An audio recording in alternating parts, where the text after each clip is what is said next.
What's up, everybody? Welcome to week 102. Count it, week 102 of Shark Sports Radio. Alongside of me is Andrew George. He goes by Ticket. It's yours truly, Mark Loisel Jr., aka Shark, right here on the Monday evening before Christmas. What better way to do it? Right here in the Ocean State. Thank you all for taking a dive in the tank with us tonight. Always use Apple Podcasts, SoundCloud, and Spotify app. Check us out on YouTube at the Shark Sports Radio channel. Check us out at Shark Sports on TikTok, X at SSR34_. You know where to find us. We are everywhere. Ticket, what is happening? You said it. I like that you got that. I mean, I hate that it says Celtics on it, but I see the Santa hat. Yeah, I see the Christmas spirit. I'm rocking a little Christmas sweater. Shout out Seinfeld. Here's to feeling good all the time. And I'm feeling good right now.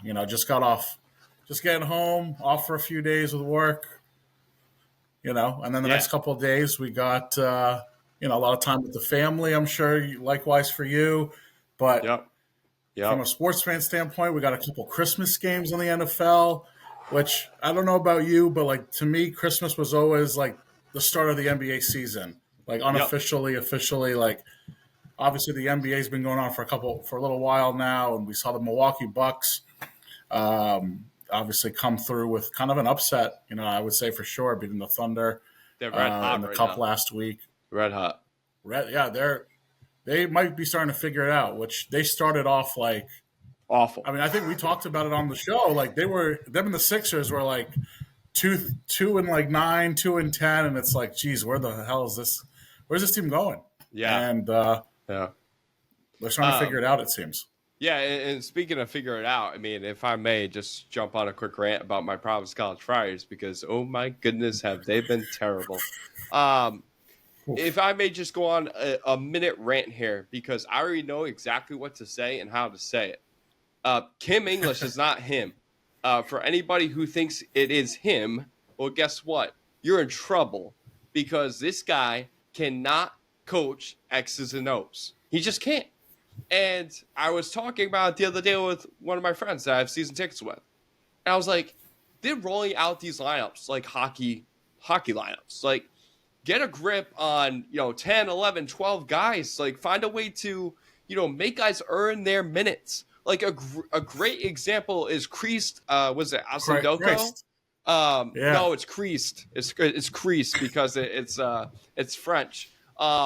But no, I am so crazy about the Providence College Friars, and I've been a diehard for quite some time. But the issue is, I don't believe this year because they don't put consistency together for 40 minutes straight.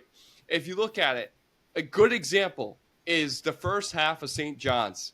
They were dominating St. John's, dominating them. Great spacing on the floor. They were playing with effort. They had guys running all over the court, diving for loose balls, finding a way through to fight through screens. But guess what?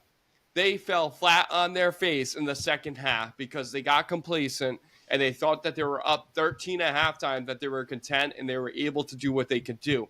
Here's the issue, is they bring in guys that don't belong in those games. You don't fall in love with 10, 11, 12 guys. You fall in love with 8 at most. It's been brought to the table with Providence College Friars for quite some time that you cannot roll out 10 or 11 guys and have success because guys need reps. Guys need minutes. If a guy has a good session for say about 5 minutes, well, guess what? Kim's clocking him out. Kim, hey, leave the guy in. The guy is red hot right now. Leave him in. You have to rely on consistency in your roster, and continuity is huge. And right now, he's just not bringing it to the table. And that season is over. That season is over. I don't care if they went 10, 11, 12 games in the Big East. They will not find a way. They got swept. They got swept by the A-10. The A-freaking-10. Give me a break. They're cursed. They haven't made it to the tournament last year because of that stupid committee. And so at the end of the day, they're costing themselves, and they're just not using it as motivations. And I was, we were both present for that Mohegan game where they played St. Bonnie's. the vaunted A10, which has been giving. Uh, A10 had a good day. They beat Fordham, beat Bryant earlier in the day. So, Yeah. but that And was then that was supposed to Brown, happen. hold on. Then Brown beats URI. URI absolutely demolished, the Providence College Friars late in that game. So, Yeah, and Brown also they beat Bryant with a 3 with 2 seconds left. So really, Brown is the premier program on Rhode Island. I think is what we just yeah, figured out we there by just the transitive discovered. property. Absolutely. Yep.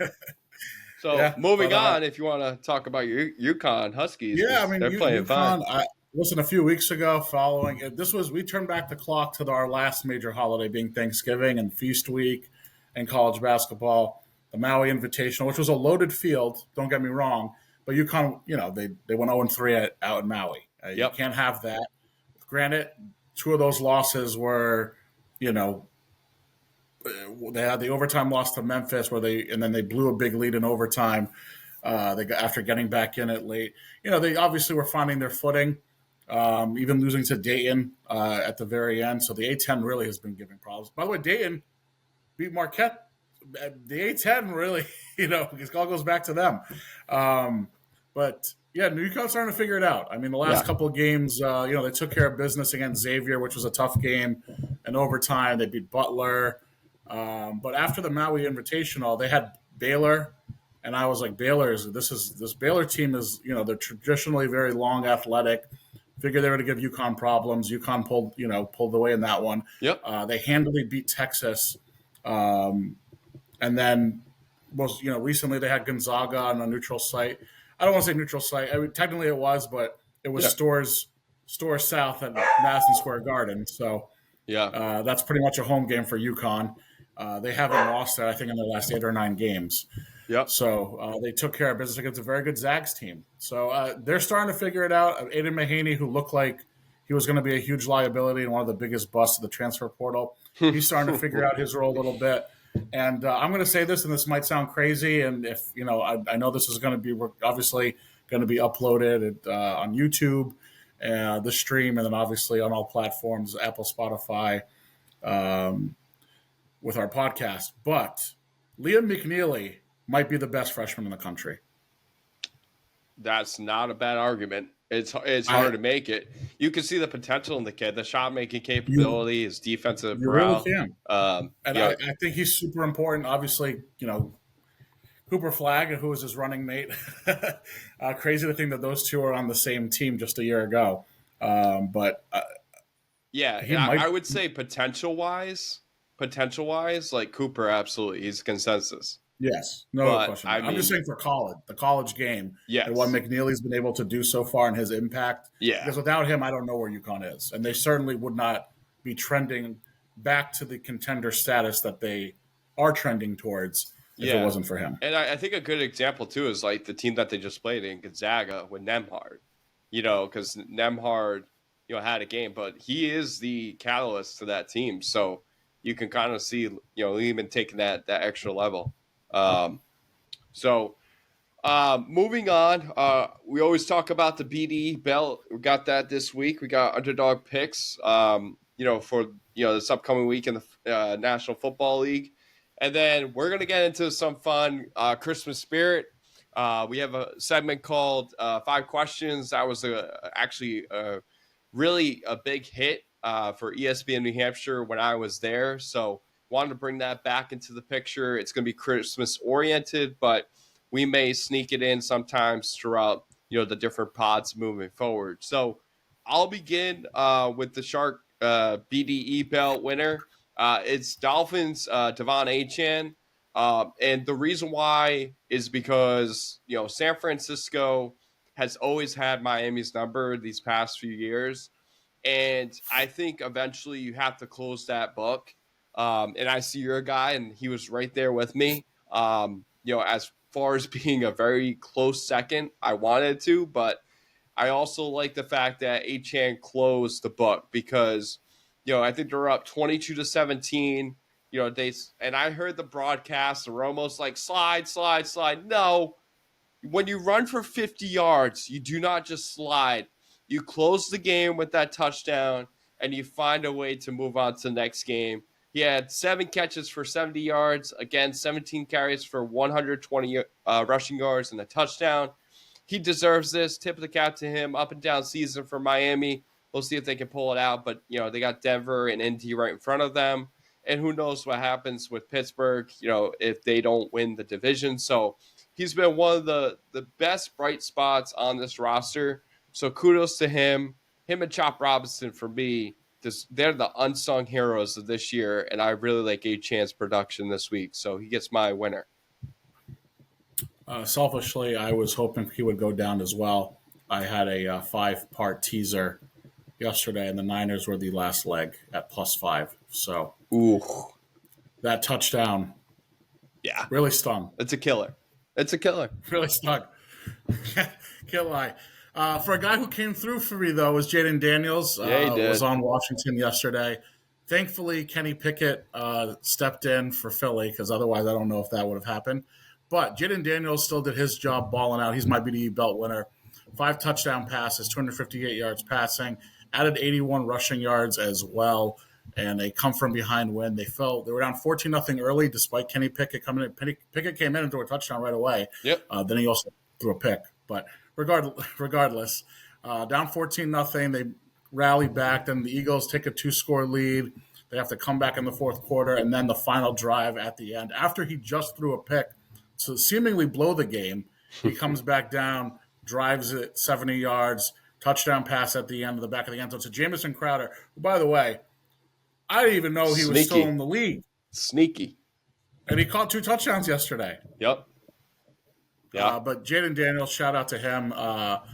The Rookie of the Year race has gone back and forth between him and Bo Nix. I think yesterday that he might have sewn it up. Considering, even though Nix, he had played well against, last couple, played well against the Chargers, but that kind of fell apart there. The tough loss. The week before that, they beat the Colts, but I think he had 2 interceptions that game, and they won more so in spite of him, not because of him. So Daniels is, I think, separating himself a bit in that race. So I gotta make an announcement here, because I get sick of these consensus picks over and over and over again on ESPN. Who's the best dog in the fight?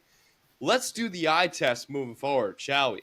Because Jaden Daniels is a beast. He's a dog. He's a guy that you can rely on, multi-dimensional quarterback, throwing the ball and running the ball. And guess what?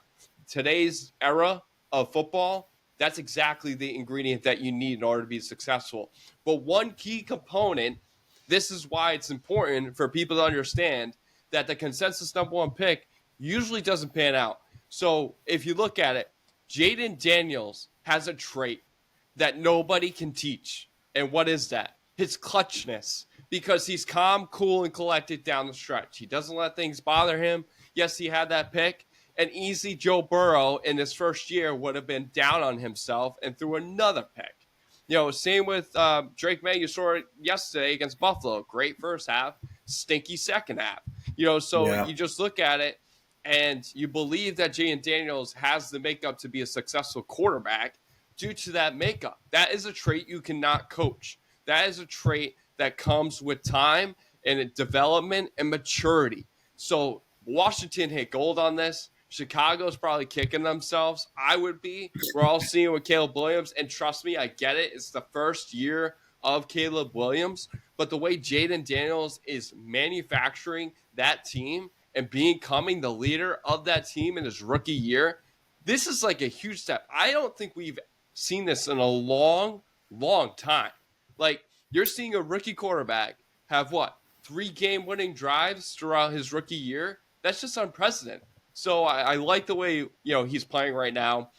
And let's be honest, he doesn't have the best weapons. I mean, he's playing with Terry McLaurin, but was it Zacchaeus, right? But that was going to be my next point. You look at the receivers, and Olea Zacchaeus caught 2 of those touchdowns yesterday. Jamison Crowder, who literally I don't think anyone knew existed other than the Washington Commanders on that roster. He caught 2 touchdowns, and I know he's not like old, but the guy's got a lot of miles on those tires. And listen, the Jets signed him a couple of years ago. It didn't work out. Then he bounced around. I think the Bills had him at one point. Yeah. That's the last I remember of him. Was like the Bills maybe 2 years ago.